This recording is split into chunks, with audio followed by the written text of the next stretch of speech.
What's going on, fellas? It's your old buddy, Brandon Lewis, here with the Tennessee Conservative. Now, typically, my wife and my kids are here in the evening, so I'm watching Batman with the girls. I'm watching Hercule Poirot with my wife. We're going through our typical evening machinations. But she's not here tonight. They're not here tonight. In fact, I had a couple of media personalities over at the house this evening that shall remain nameless. Had a great time, cooked out on the grill, had a few drinks, fun time. And so obviously, the recent election, political affairs, things of that nature come up in conversation. Which I'm a big fan of, even if you disagree with somebody, like completely, you can still have a conversation with them. You can still relate to them.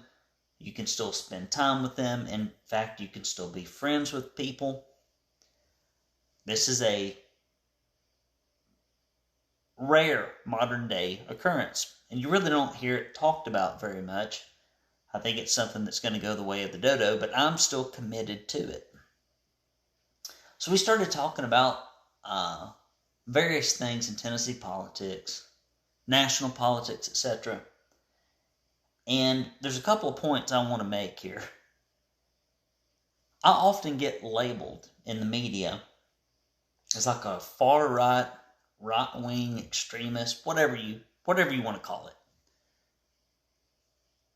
And it's amazing to me how what was conservative 10 years ago is now considered extreme.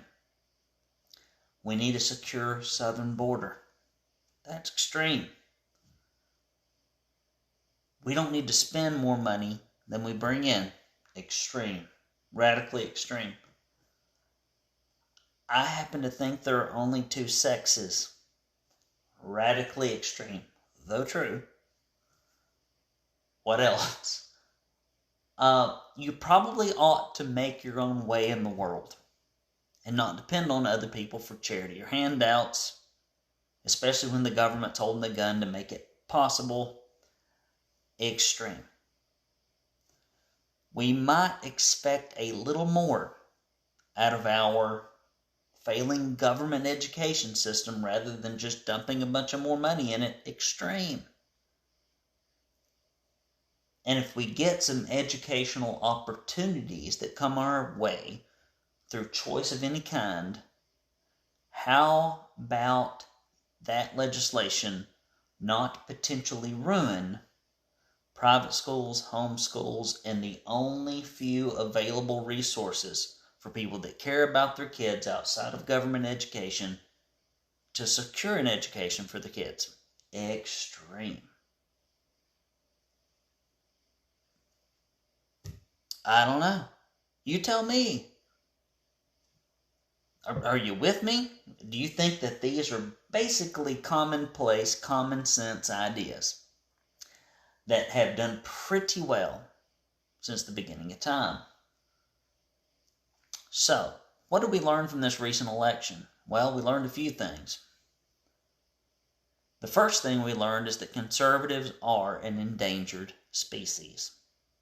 In Tennessee politics, there's only a handful of conservatives. We lost John Reagan, we lost Frank Nicely, and there are some other people.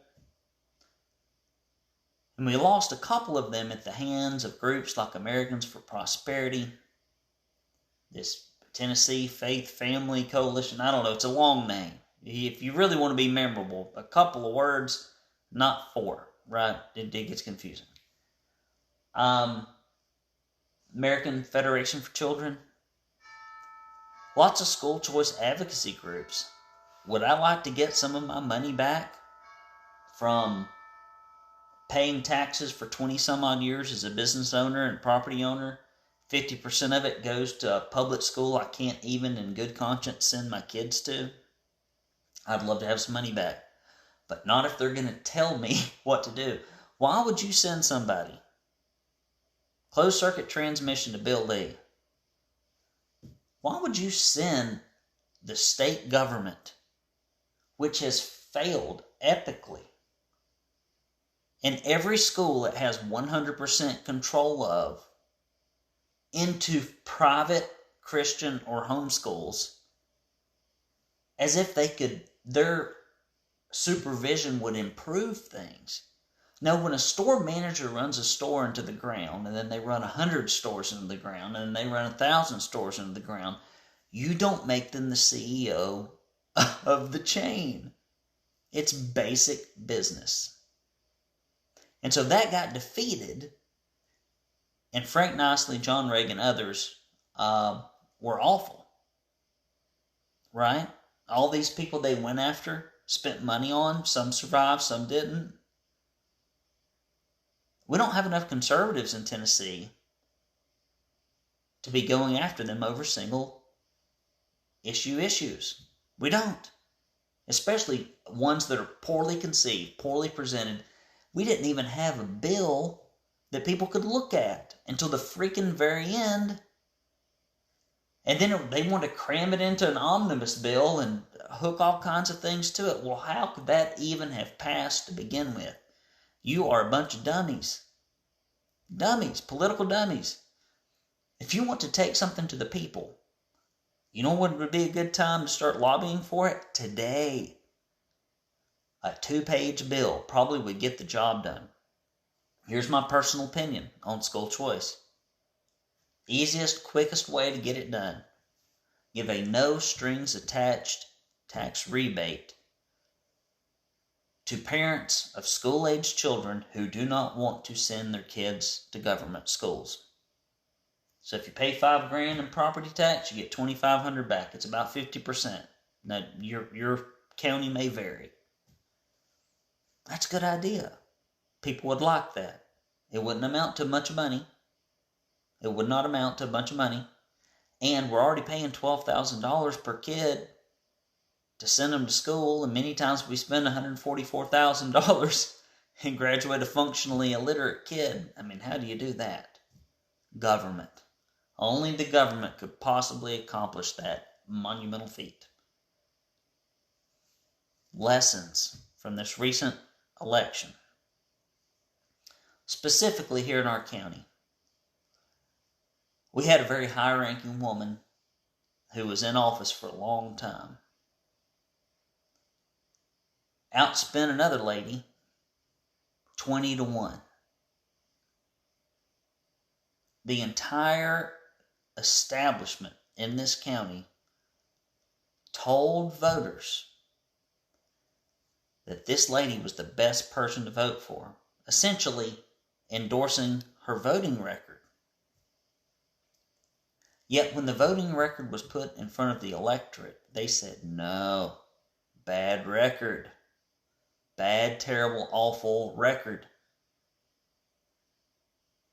And if Lady B had had enough money to put that record in front of more people, the victory would have been overwhelmingly large and not as thin as it was. So one of the big questions from this last election, in my personal opinion, is how can there be this huge gulf? I'm talking country miles wide between what Republican primary voters tell us at the ballot box and through surveys is conservative and what Republicans endorse as conservative.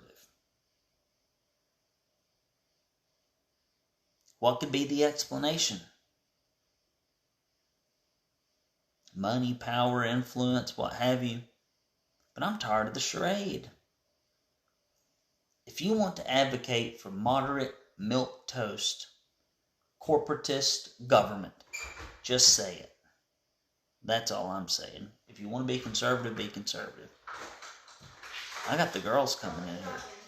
They're making noise. I gotta hop off here. No telling what's gonna happen here.